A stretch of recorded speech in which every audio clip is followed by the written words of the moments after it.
Ова е опремата која се користеше за преносот на надпреварот Македонија-Холандија.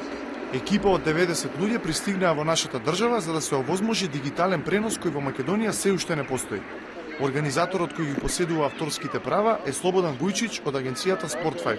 Техника за снимање утакмица најновија могуća, takozvani high definition, ono što je u nekoliko zemalja Evrope standard već nekoliko godina i ono što će sigurno i u Makedoniji od 2012. biti na neki način neophodno. Инаку вчерашниот директен пренос беше овозможен со 14 камери.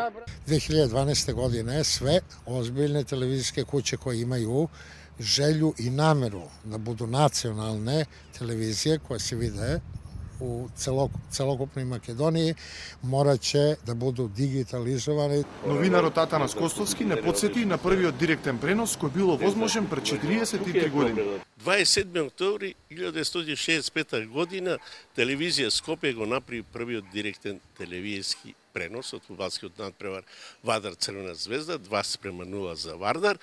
Јас бев коментатор, а господинот, сега покојен Велјо Личеновски, беше реализатор на преносот. Тогаш, тоа време, колку се 43 години, телевизија Скопје имаше можност да испрати телевизијски квалитетен сигнал во Европа.